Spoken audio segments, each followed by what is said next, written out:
सुभाष चंद्र बोस की मृत्यु आज भी एक रहस्य है। सुभाष चंद्र बोस की मृत्यु कैसे हुई, ये सवाल आज भी एक रहस्य बना हुआ है। कई रिसर्च टीम और इंटेलिजेंस ब्यूरो को आज तक पता नहीं चला कि आखिर सुभाष चंद्र बोस कहां गायब हो गए। भारत के इस वीर सपूत नेताजी सुभाष चंद्र बोस की मृत्यु एक विमान हादसे में रहस्यमय ढंग से हुई थी, लेकिन इसके पीछे की असली वजह कोई नहीं जानता है। आज इस एपिसोड में हम बात करेंगे भारत के महान क्रांतिकारी नेताजी सुभाष चंद्र बोस की मृत्यु के रहस्य के बारे में। लेकिन उससे पहले हम जानेंगे सुभाष चंद्र बोस के बारे में और भारत की आजादी में इनका क्या योगदान रहा था। तो आइए बात करते हैं नेताजी सुभाष चंद्र बोस की। नेताजी सुभाष चंद्र बोस का जन्म 23 जनवरी 1897 को ओडिशा के कटक शहर में हुआ था। इनके पिता जानकीनाथ बोस कटक शहर में मशहूर वकील थे और माता प्रभावती गृहिणी थीं। सुभाष चंद्र बोस समृद्ध परिवार से आते थे, इसलिए इन्हें अच्छी शिक्षा प्राप्त हुई।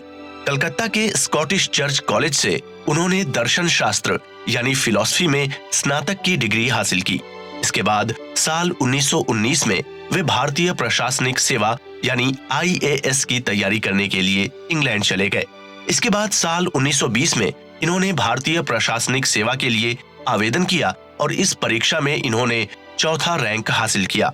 लेकिन जब इन्होंने जलियांवाला बाग हत्याकांड देखा तो इनका मन व्यथित हो उठा और भारत माँ के इस सपूत ने भारतीय प्रशासनिक सेवा से इस्तीफा देकर भारतीय राष्ट्रीय कांग्रेस में शामिल होने का फैसला लिया। इसी कड़ी में वे महात्मा गांधी से मिले और उन्हीं के निर्देशों पर इन्होंने देशबंधु चित्तरंजन दास के साथ काम करना शुरू किया। सुभाष चंद्र बोस ने अपने जीवन में कई बार अंग्रेजों से लोहा लिया और इसी के चलते वे कई बार जेल भी गए। सुभाष चंद्र बोस और गांधी जी के बीच किसी अनबन के कारण इन्होंने साल 1939 में कांग्रेस अध्यक्ष पद से इस्तीफा दे दिया। इसके बाद साल 1943 में नेताजी ने आजाद हिंद फौज का गठन किया और नारा दिया, तुम मुझे खून दो, मैं तुम्हें आजादी दूंगा। इस नारे की वजह से सुभाष चंद्र बोस को नेताजी की उपाधि मिली। इसके बाद द्वितीय विश्व युद्ध के दौरान सुभाष चंद्र बोस ने अपनी आजाद हिंद फौज को प्रेरित करने के लिए दिल्ली चलो का नारा दिया था। अब तक हमने सुभाष चंद्र बोस के जीवन के बारे में जाना है।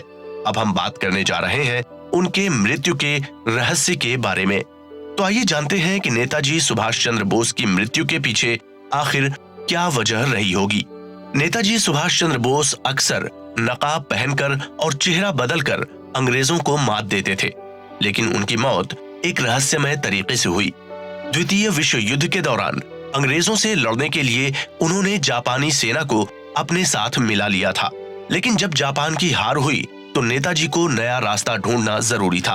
उन्होंने रूस से मदद मांगने का फैसला लिया और 18 अगस्त 1945 को वे हवाई जहाज से मंचूरिया की तरफ जा रहे थे, लेकिन अचानक उनका हवाई जहाज गायब हो गया और उस दिन के बाद वे कभी किसी को दिखाई नहीं दिए। उन्हें ढूंढने और जहाज का पता लगाने के लिए कई ऑपरेशन चलाए गए, लेकिन नेताजी का कुछ पता नहीं चला। 23 जनवरी 1945 को जापान की 2 मई खबर ने दुनिया को एक जानकारी दी, जिसमें उन्होंने बताया कि 18 अगस्त के दिन नेताजी सुभाष चंद्र बोस का हवाई जहाज ताइवान की जमीन पर दुर्घटनाग्रस्त हो गया था। उनका विमान उड़ान भरने और जमीन से करीब 20 मीटर ऊपर उठने के बाद अचानक पंखुड़ी टूट जाने व इंजन की खराबी के कारण नीचे गिर गया था। कुछ ही देर बाद विमान आग की लपटों से घिर गया। इस घटना में नेताजी सुभाष चंद्र बोस व अन्य लोग घायल हो गए थे। इस रिपोर्ट में उन्होंने आगे कहा कि आग की लपटों से घिरे नेताजी सुभाष चंद्र बोस विमान से उतरे और पास में खड़े कुछ अधिकारियों व लोगों ने उनके कपड़ों में लगी आग को बुझाने की कोशिश की, लेकिन तब तक उनका शरीर पूरी तरह आग से झुलस गया था।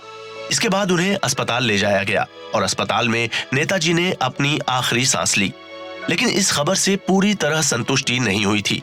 नेताजी की मौत पर अलग अलग कमेटियां बनाई गईं, जिनके नतीजे आपस में मेल नहीं खाते थे।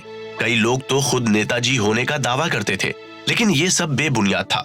इसी बीच ताइवान सरकार ने खुद अपने रिकॉर्ड का खुलासा करते हुए कहा कि उस दिन यानी 18 अगस्त 1945 को ताइवान में कोई विमान हादसा हुआ ही नहीं था।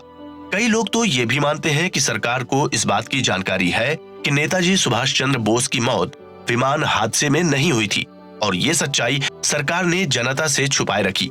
इसके पीछे एक बड़ा कारण था कि नेताजी सुभाष चंद्र बोस महात्मा गांधी के विरोधी थे और कांग्रेस सरकार ये कभी नहीं चाहती थी कि भारत की जनता के बीच महात्मा गांधी की छवि खराब हो। 1956 में बनी शहनवाज कमेटी और 1970 में बने खोसला आयोग ने अपनी एक रिपोर्ट तैयार की और इस रिपोर्ट में इन दोनों आयोगों ने नेताजी की मौत का कारण विमान हादसे को बताया। लेकिन साल 1978 में मोरारजी देसाई ने इन दोनों आयोगों की रिपोर्ट को खारिज कर दिया था। इसके बाद मुखर्जी आयोग का गठन हुआ, जिसने पूरी ईमानदारी के साथ इस मामले की जांच की और एक रिपोर्ट तैयार की।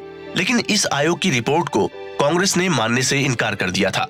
इस तरह आज भी नेताजी सुभाष चंद्र बोस की मौत एक रहस्य बनी हुई है।